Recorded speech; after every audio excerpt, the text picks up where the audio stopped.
Anteriormente ya habíamos visto el capítulo de los aminoácidos, cómo los podíamos clasificar, así que hoy nos toca ver la segunda parte que sería la de la estructura.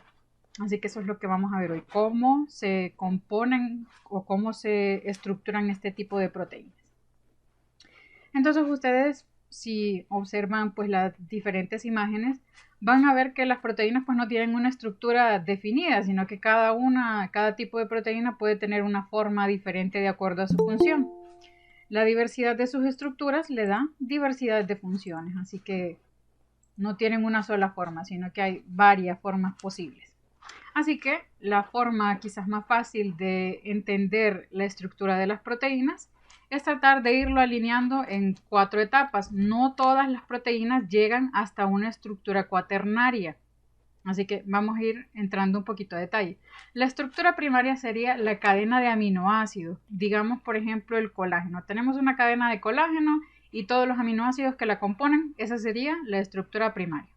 La estructura secundaria sería que esa misma cadena de colágeno que estamos diciendo adquiera una forma en particular, que ya vamos a ver que el colágeno suele adoptar forma de hélice. Así que esa sería la estructura secundaria. La estructura terciaria es cuando la propia molécula ya ensamblada y ya adquirida una forma secundaria, o sea, una hélice o una lámina, que ya lo vamos a ver un poquito más a detalle, comienza a plegarse esa misma lámina sobre sí misma, así que en última instancia termina un producto más o menos como esto. Si ustedes observan, esta es una sola cadena, sin embargo está plegada sobre sí misma y sobre otras porciones, así que dentro de esta misma estructura ustedes observan estas estructuras rojitas en forma de hélice y observan estas otras quizás un poco más amorfas. Lo mismo acá con estas cadenitas azules. Si ustedes observan acá esta, que es un poquito más recta, esta sería una lámina. Así que esta misma estructura contiene las hélices y contiene láminas. Así que si ustedes se fijan, eso corresponde a la estructura secundaria. ¿Qué tipo de estructura agarran? Si lámina o si hélice. Y la estructura terciaria sería cómo se pliega ella sobre sí misma, o sea, el resultado casi final. Ahora, una estructura cuaternaria se trata cuando un mismo tipo de molécula se ensambla con otras cadenas de aminoácidos para formar una estructura mucho más grande. Y esta, vemos acá, los diferentes colores equivalen al resultado de diferentes tipos de proteínas. Que esto es lo que, Doctora, dígame. disculpe, ¿está compartiendo? A ver, a ver, a ver, a ver. Según yo estaba compartiendo, pero No. vamos a ver.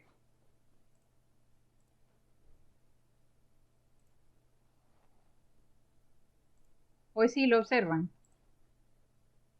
Sí, Bien, Sí, hoy sí se. bien. Mencionábamos entonces que íbamos a hablar sobre las estructuras. Y tenemos acá pues estas diferentes formas de las proteínas. Así que si ustedes observan, miremos esta que está aquí en verdecito y tiene unas partes que son como rectas y tiene unas partes que son como en hélice, ¿sí? Bueno, estas partes que son más rectas comprenden secciones que se denominan láminas, mientras que las que encontramos en forma de espiral se denominan hélices. Esa sería la estructura secundaria. La estructura secundaria hace referencia a que si la cadena de aminoácidos se conforma en forma de lámina o en forma de hélice. La estructura terciaria sería que esas mismas láminas o que esas mismas hélices se doblen o se plieguen sobre sí mismas y que nos den estas formas un poquito más extrañas.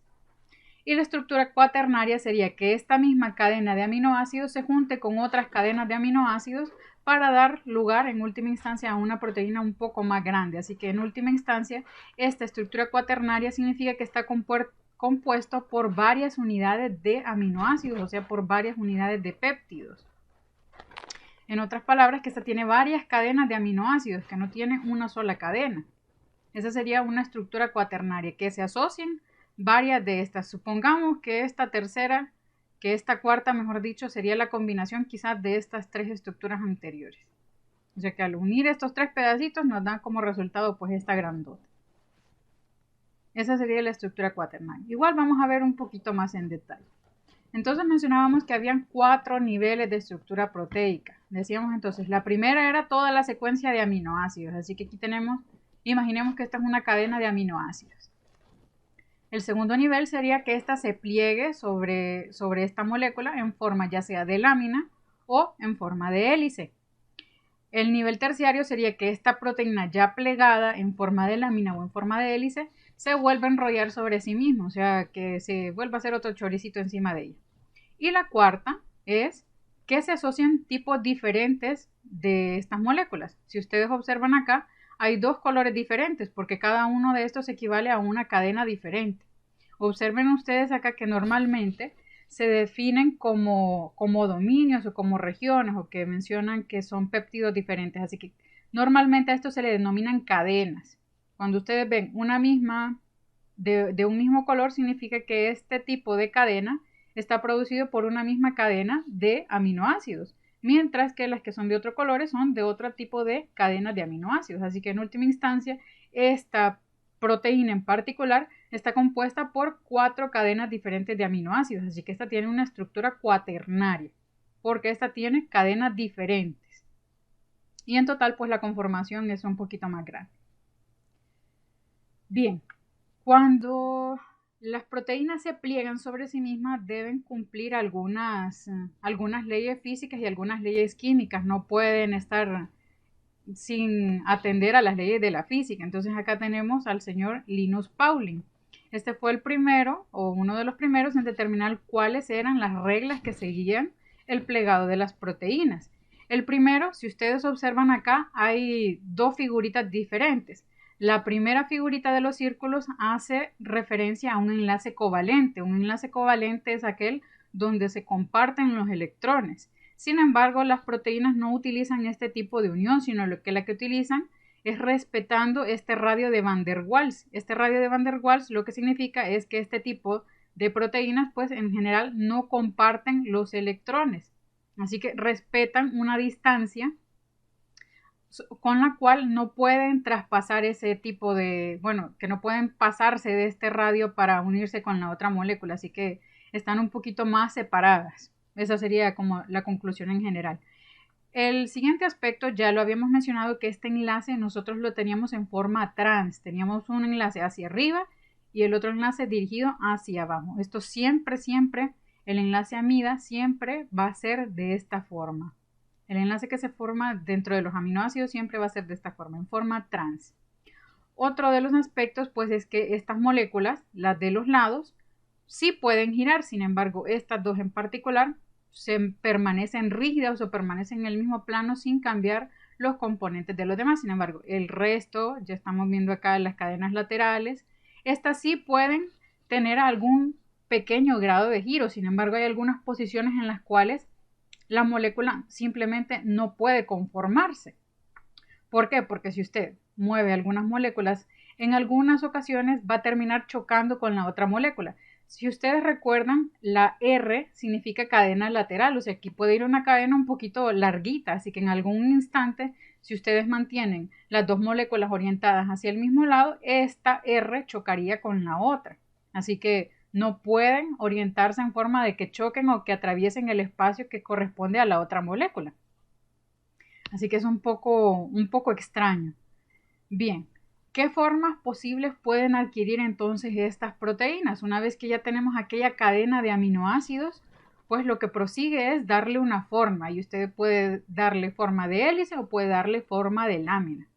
Así que, si ustedes observan, cuando analizan esta estructura, vean ustedes que esta es una cadena de aminoácidos, y si usted la alinea o si le hace un dibujito en la orilla, pareciera que fuese como una lámina plegada, como una de esas láminas de zinc. Así que por eso a esta estructura un poco más recta se le da el nombre de hoja beta plegada o de lámina beta. En cambio, aquellas que adquieren una forma helicoidal, pues se llaman en forma de hélice. Tenemos dos tipos de hélices, las alfa hélices, que son las más comunes, y las 3-10 hélices. Si ustedes observan, la diferencia es que el espacio entre un segmento de la hélice y la otra, pues entre la alfa hélice es un poco más corto que en comparación con el de las 3.10. Así que si ustedes lo observan, este espacio pues es un poquito más alargado que este. Esas son las posibilidades: lámina beta, alfa hélice o 3,10 hélices. Sin embargo, les menciono que esta pues no es tan común.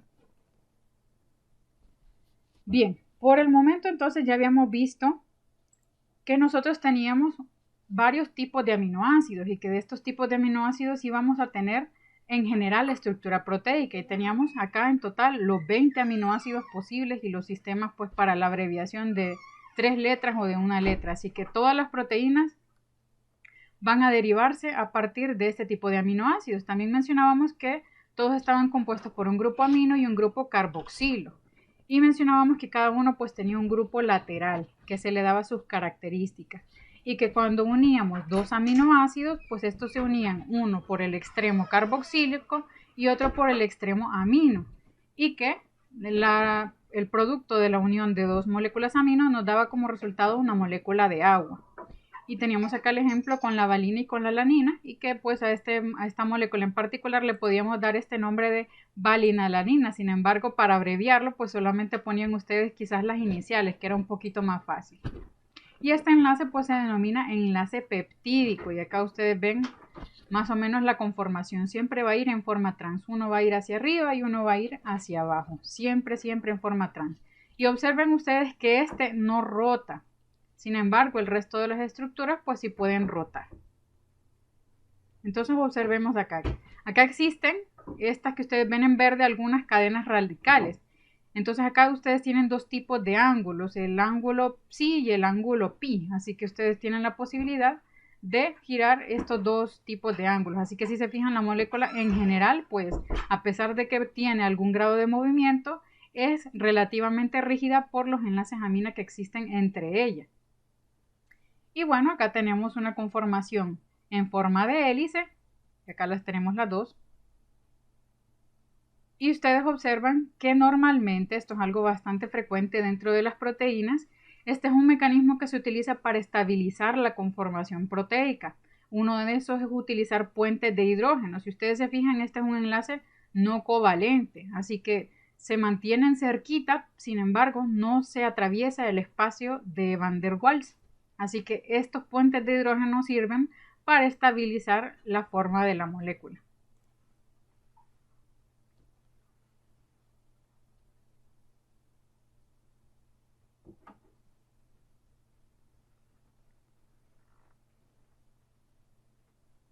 Bueno, y acá mencionábamos las formas posibles. Está en forma de lámina, y observen ustedes las direcciones, y ustedes observen el tipo de ángulo que se va formando entre cada una de ellas. Esto nos hace referencia al tipo de orientación que pueden tener las cadenas de aminoácidos. Si usted agarra pues el extremo inicial, usted va a ver que este es un extremo nitrogenado que termina con un extremo de carbono. Si la cadena se orienta en la dirección contraria, es decir, desde un nitrógeno hasta un carbono, y la otra cadena agarra pues la dirección contraria, si ustedes se fijan, acá terminó en carbono y acá pues se alinea con un nitrógeno. Así que cuando usted alinea las proteínas de esta forma se llama en sentido antiparalelo. Mientras que si, creo que me adelanté un poquito, vamos a ver. Mientras que si usted las orienta ambas con el mismo sentido, ya vamos a ver el ejemplo, se denominarían en sentido paralelo. Si ustedes se fijan acá, pues la cadena está orientada en la misma dirección. Pero esto realmente solo les importa a nivel ya un poquito molecular. Realmente para la práctica, pues esto no tiene mayor afinidad. Bien, mencionábamos entonces la estructura primaria. La estructura primaria, pues toda la cadena de aminoácidos. Y la estructura secundaria sería como esta misma cadena se va a ir conformando ya sea en cualquiera de las otras posibilidades, ya sea en láminas, las láminas que eran las partes más rectecitas y las hélices que eran un poquito más curvas. Otra de las posibilidades es que ustedes mantengan un polipéptido. Bueno, un polipéptido, recordemos que era una cadena de varios aminoácidos, y mencionábamos que proteína era cuando encontrábamos más de 50 aminoácidos. Así que lo usual es que si ustedes analizan la estructura dentro de la proteína, aquellas cadenas radicales podían ser de varios tipos, podían ser polares o podían ser no polares. Lo usual es que las no polares busquen estar cerquita de las no polares, mientras que aquellas cadenas polares buscan estar cerca de las cadenas polares. Así que esto es un poco usual, digamos, durante el plegado de las proteínas, que busque cada uno pues lo que es similar a ella misma. Así que al momento de plegarse pues van a buscar la afinidad entre esa molécula. Bueno, observamos acá que lo usual es que tengan un tipo definido de moléculas, sobre todo si se encuentran en un medio acuoso, porque ya sabemos que lo usual es que queden entonces las cadenas que son de tipo polar hacia el exterior.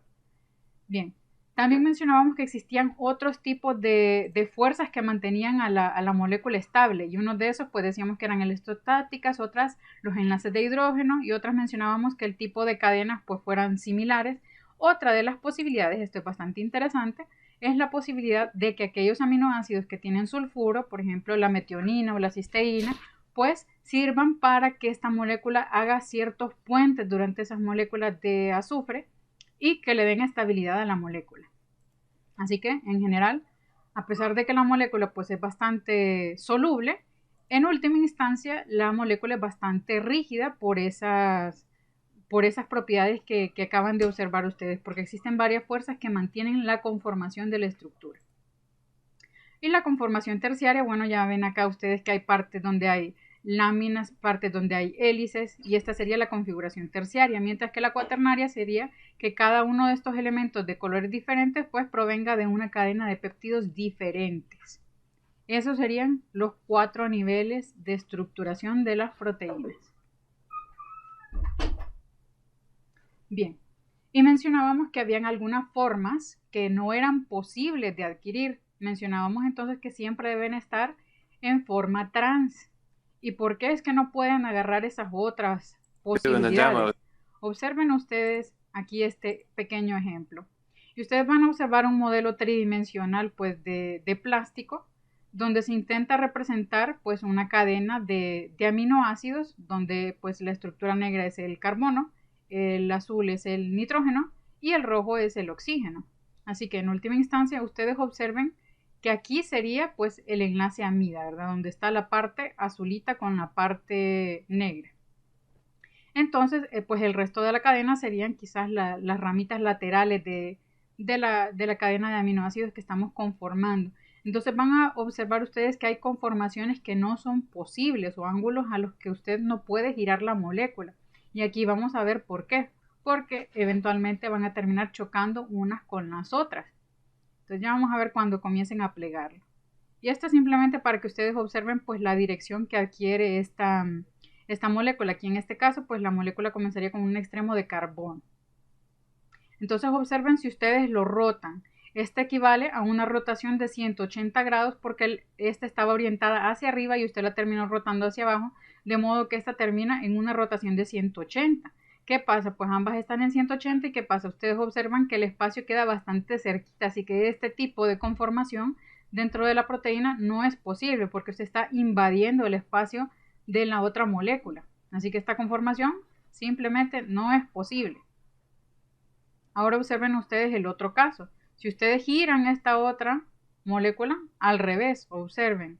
Tampoco pueden realizar este tipo de combinación. ¿Por qué? Porque terminan interfiriendo o agarrando el espacio de otro elemento y usted pues simplemente no puede abarcar el espacio que le corresponde a otro átomo. Así que ese tipo de conformaciones no son posibles. Siempre se debe mantener esa forma trans. Siempre, siempre. Bien. Entonces, ustedes pueden clasificar a las proteínas de acuerdo al tipo de conformación que tienen. Las pueden clasificar en proteínas globulares o en proteínas de tipo fibroso. Entonces acá vamos a ver algunos ejemplos de cada tipo. Las proteínas de tipo globular o que parecen como pelotitas, imagínense ustedes globos, ¿verdad? Globos de fiesta.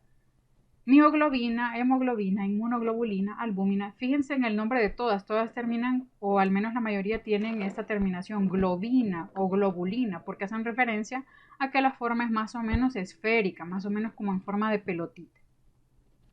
Por el contrario, las proteínas fibrosas pues hacen referencia a una fibra, a un hilo.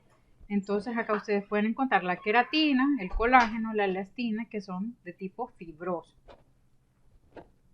Bien, y pues vamos a ver algunos casos en particular, sobre todo de las proteínas de tipo fibroso. Observemos, por ejemplo, la queratina. La queratina es bastante común o tiene mayor prevalencia en las uñas y en el pelo. Así que cuando ustedes les dicen que les van a hacer la queratina, lo único que les hacen es pues adicionarle una cadena de aminoácidos a su pelo.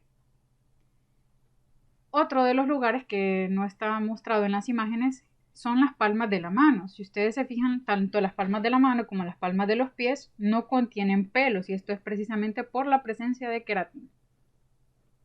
Bien, la queratina, al menos para los humanos, los mamíferos, pues está compuesta por una cadena de alfa hélice. Y si ustedes pueden hacer la analogía con algunos tipos de hilos o tipos de fibras, si ustedes la analizan, pues está compuesta por varias hebras que están como enrolladas dentro de sí mismas. Así que la queratina realmente es eso, una cadenita que está enrollada sobre sí misma. O sea, tienen la forma de un ovillo enrollado, como de hilo. Y esto, si ustedes se fijan, es el componente interno de toda la matriz que conforma el folículo piloso. En otras palabras, el pelo. Así que, otro de los elementos importantes es que la queratina tiene alto contenido en cisteína.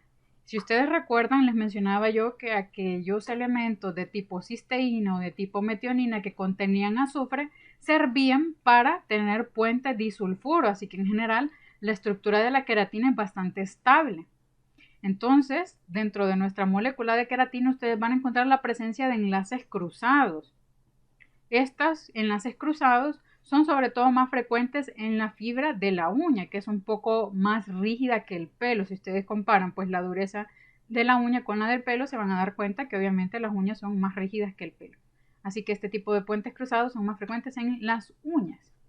Por otra parte, esto no significa, ¿verdad?, que el pelo no contenga estos enlaces cruzados, simplemente que contiene más cantidad de enlaces cruzados en la uña.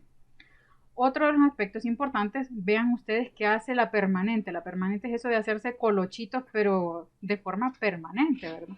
Entonces, este tipo de tratamiento en el pelo lo que hace es cortar los puentes disulfuro que se encuentran de manera natural dentro del pelo, de manera que se añaden puentes disulfuro de forma artificial, lo cual crea la forma de las ondas. Ya vamos a ver un poquito más adelante cómo interviene pues este tipo de puentes para la conformación o el biotipo o el fenotipo, mejor dicho, del pelo liso o el pelo colocho. Bien, acabamos de mencionar entonces la alfa queratina. Sin embargo, existe otro tipo de queratina que es queratina beta, pues en este caso el tipo de fibra es un poco más, ya pueden imaginarse ustedes de qué tipo, si es hélice o si es lámina beta, así que esta sería lámina beta. Y esta pues en particular es el componente de las plumas de los animales y de las escamas de los reptiles, así que eso es lo que tienen, es beta queratina, así que la estructura es en general un poco más rígida o un poco más dura. Otro de los elementos o de las fibras interesantes pues sería la lámina beta, que se encuentra presente dentro de la fibroína, que es parte de la tela de las arañas. Así que esta es una fibra que, si ustedes se fijan, tiene dos propiedades interesantes.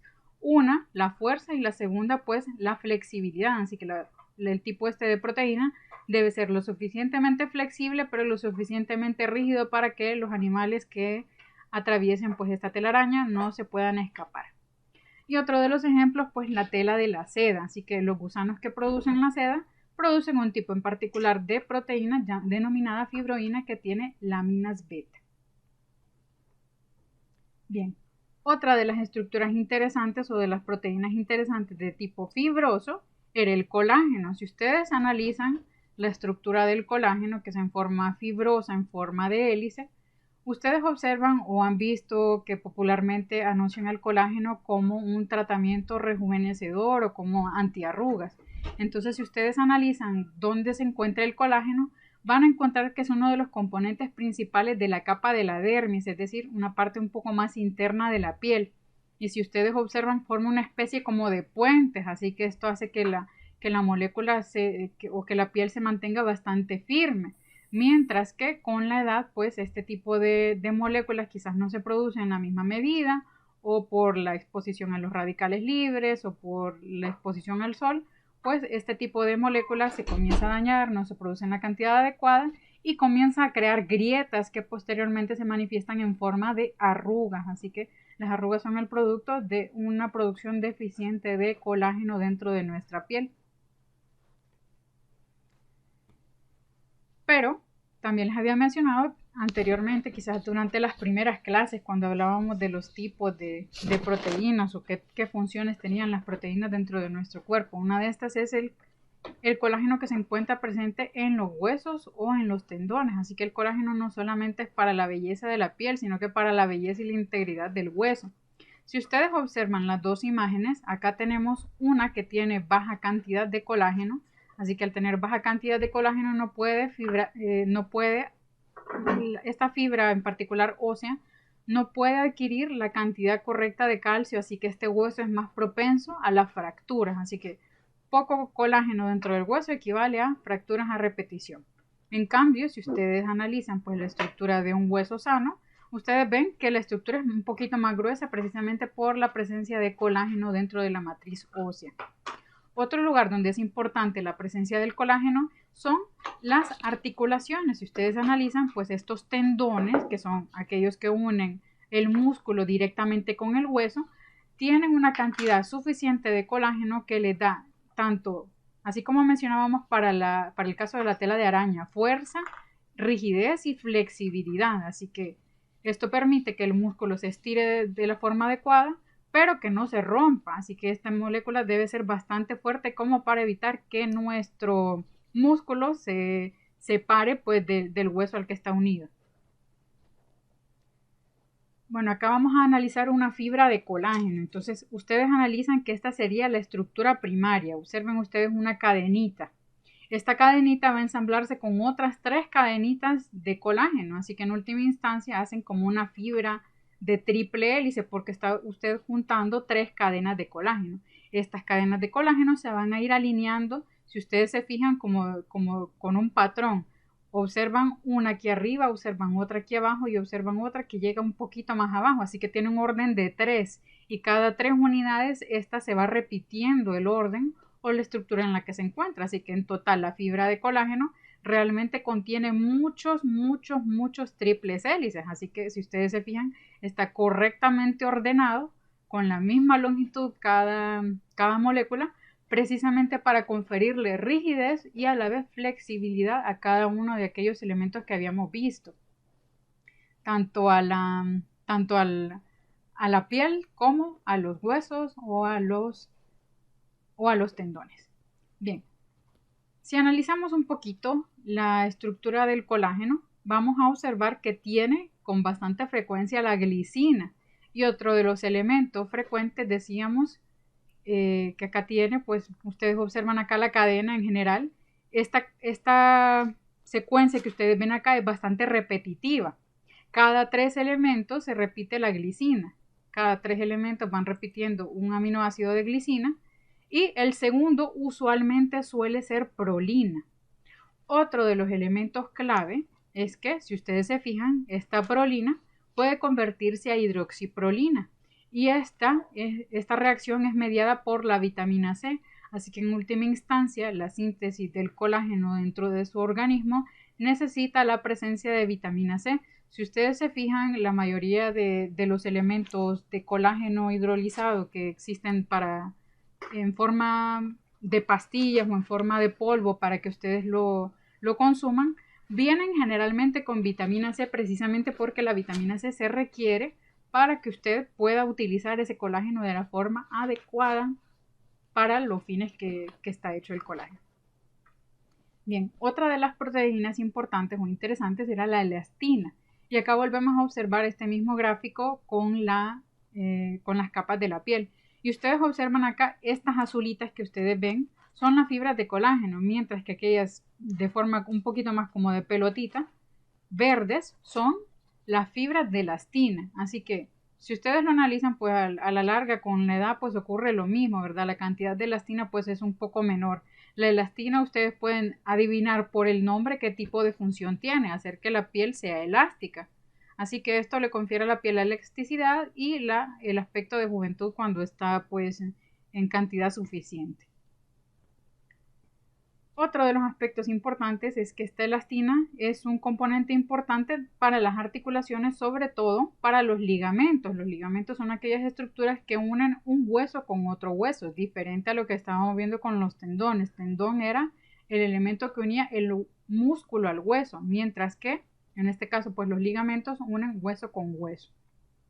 Y pues si ustedes observan este ovillo, esa sería más o menos la forma de la elastina, así que en general no se trata de una proteína globular, sino que se trata de una proteína de tipo fibroso que está enrollado en forma de ovillo. Y pues otro de los aspectos importantes es que esta elastina es bastante frecuente dentro de las arterias. ¿Para qué es frecuente en las arterias? Para permitirle el bombeo por parte del corazón y ser elásticas, pero a la vez resistentes para aguantar pues la fuerza dinámica de la presión del bombeo pues de todos los litros de sangre a través de nuestro sistema circulatorio. Por el contrario, pues acá todas las que acabamos de ver eran proteínas de tipo fibroso. Ahora las que vamos a ver son de tipo globular. Y les mencionaba que era referencia, pues imagínenselo ustedes como un globo de estos inflables. Así que la mayoría van a tener un aspecto de tipo redondo. Si ustedes observan, pues este tipo de moléculas no tienen una forma en general de tipo hélice o de tipo lámina predominante, sino que pueden tener un poquito de ambas cosas, pero que en general la estructura final termina pareciendo como una pelotita, así que este tipo de proteínas se denominan globulares. Las proteínas globulares dentro del organismo tienen sobre todo funciones de tipo transporte. Si ustedes analizan, la mioglobina y la hemoglobina, ambas están encargadas del transporte del oxígeno dentro del organismo. La mioglobina pues dentro del músculo y la hemoglobina pues a través de la sangre. Bueno, acá para hacer como el análisis de otro tipo de estructuras, acá ustedes observan por ejemplo otros ejemplos de proteínas de tipo globular. Si ustedes analizan la forma, más o menos viene siendo algo esférica y pueden existir algunos casos como esta molécula que ya habíamos visto antes, que era la ATP sintasa. Pues esta molécula en particular ustedes observan que tiene varias conformaciones, así que en esta última ustedes pueden hacer la traspolación del caso de la estructura cuaternaria. Si ustedes observan, cada tipo de letra equivale a una unidad o a una cadena diferente de aminoácidos, así que esta en última instancia está conformada por 1, 2, 3, 4, 5 tipos diferentes de cadenas de aminoácidos. Bien, cuando hacemos referencia a un dominio, se refiere a una zona de plegamiento de la proteína. Simplemente eso, una zona de plegamiento de la proteína. Cuando hablamos de dominio activo, se refiere a que esta zona tiene alguna función de tipo biológico. En otras palabras, ustedes pueden tener alguna zona con dominio, por ejemplo, digamos esta en particular, que no tenga una función o una interacción biológica. Así que dominio es solo eso, una zona donde se dobla o se curva la proteína. Sin embargo, pues ya sabemos que existen como siempre algunas reglas para la conformación de las estructuras. Así que la primera es que tienen un contorno definido. Y obviamente al tener un contorno definido, pues también el interior está bastante definido, qué cosas están en la orilla y qué cosas están en el centro. Bien, otra de las reglas es que normalmente las láminas de tipo beta suelen encontrarse enrolladas de forma cilíndrica. Bueno, esto es bastante inferible. Una cadena puede enrollarse en diferentes maneras, así que ustedes observan que algunas se doblan hacia la derecha, otras se doblan hacia la izquierda, pues esto aquí pueden tener varias formas posibles. Otro aspecto importante es que no todas las cadenas se encuentran en forma de hélice alfa o lámina beta, así que no todas tienen una estructura secundaria definida. Y en última instancia, pues algunas proteínas en particular pueden adicionar un grupo de tipo prostésico. Este tipo prostético es, por ejemplo, el hemo para la hemoglobina, que está unido al hierro y son las zonas activas donde se transporta el oxígeno dentro de la hemoglobina. Bien, por el momento ya vimos cómo una proteína adquiere su estructura. Sin embargo, pues la estructura de esta proteína puede volverse a descomponer y este proceso se llama desnaturalización, que es el momento en el que usted agarra pues su proteína y al hacer algunos cambios, sobre todo en el pH o en la temperatura, usted cambia la conformación de la proteína a su forma original y este proceso es la desnaturalización. Así que al usted ir cambiando el pH, pues usted puede lograr desplegar o quitarle el orden que tenía antes la estructura de la proteína. Cabe destacar que este proceso es reversible. Este proceso es reversible. Bien, algunos ejemplos. Entonces, ustedes ven acá la cocción del huevo. El huevo, pues la proteína que tiene, que es la albúmina, cuando ustedes lo calientan, ustedes observan un cambio de tipo físico. No están cambiando, pues, la conformación de las proteínas, sino que lo que están cambiando es la estructura. Así que ese sería un ejemplo de desnaturalización. Y si les menciono yo que esto se trata de un proceso reversible, podríamos entonces inferir que sería posible llevar esto al lado contrario, es decir, el huevo desde cocido hasta otra vez como estaba antes de cocerlo. Entonces acá viene la pregunta, ¿será posible? ¿Creen ustedes que será posible revertir este No, proceso? No. no. Bueno, pues les tengo una sorpresita acá, así que Sí vamos se a... puede, Lee. Ya va a ver usted bajo qué condiciones se puede. No es que se puede siempre, sino que hay ciertos criterios que hay que cumplir para que se pueda. Entonces, permítanme que voy a compartirlo como forma de video para que lo puedan escuchar ustedes. Permítanme un momento. Ya me había asustado, doctora. Dije yo que... Sí se puede, pero ya va a ver usted las condiciones que tienen que estar presentes para que usted pueda deservirlo el huevo. Ya va a ver. Okay. Mire acá. Bueno, se los voy a poner con los subtítulos como siempre para que podamos entenderlo todo. Entonces acá vamos a verlo desde el inicio y en grandecito. Para que mire usted qué interesante. ¿Puede servir un huevo sí o no? It's so obvious that it's practically proverbial. You can't unboil an egg. Well, it turns out you can. Sort of. What thermal energy does to the egg's molecules, mechanical energy can undo. Eggs are mostly made of water and proteins. The proteins start off folded up into intricate shapes, held together by weak chemical bonds. Adding heat disrupts those bonds, allowing the proteins to unfold, uncoil, unwind, and wiggle freely. This process is called denaturing. The newly liberated proteins bump up against their neighbors and start to form new bonds with each other, more and more as the heat increases, until finally they're so entangled that they gel into a solid mass, a boiled egg. That entanglement might look permanent, but it's not. According to a chemical idea called the principle of microscopic reversibility, anything that happens, like egg proteins seizing up, can theoretically unhappen if you retrace your steps. But adding more heat will tangle the proteins further, and cooling them down will only freeze them. So here's the trick. Spin them around ridiculously fast. I'm not kidding. Here's how it works. First, scientists dissolve boiled egg whites in water with a chemical called urea, a small molecule that acts as a lubricant, coating the protein's long strands and making it easier for them to glide past each other. Then, they spin that solution in a glass tube at a breakneck 5,000 rotations per minute, making the solution spread out into a thin film. Here's the key part. The solution nearest the wall spins faster than the solution closer to the middle.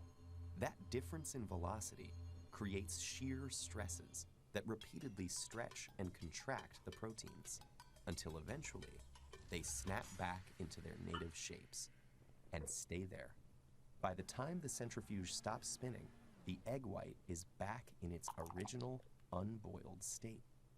This technique works with all sorts of proteins. Bigger, messier proteins can be more resistant to being pulled apart, so scientists attach a plastic bead to one end that adds extra stress and encourages it to fold up first. This unboiling method won't work with a whole egg in its shell, since the solution has to spread throughout a cylindrical chamber. But the applications go way beyond uncooking your breakfast anyhow. Many pharmaceuticals consist of proteins that are extremely expensive to produce, partly because they get stuck in tangled up aggregates, just like cooked egg whites, and have to be untangled and refolded before they can do their jobs. This spinning technique has the potential to be an easier, cheaper, and quicker method than other ways to refold proteins, so it may allow new drugs to be made available to more people, faster. And there's one more thing you need to keep in mind before trying to uncook all of your food. Boiling an egg is actually an unusual cooking process, because even though it changes the way proteins are shaped and bound together, it doesn't actually change their chemical identity. Most types of cooking are more like the famous Maillard reaction, which makes chemical changes that turn sugars and proteins into delicious caramel crunchiness, and are a lot harder to undo. So you might be able to unboil your egg, but I'm sorry to say you can't unfry it yet.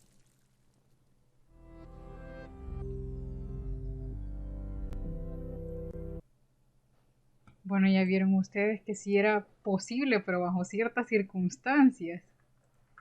No se podía solamente... Sí lo pudieron observar, ¿verdad? Sí, doctora.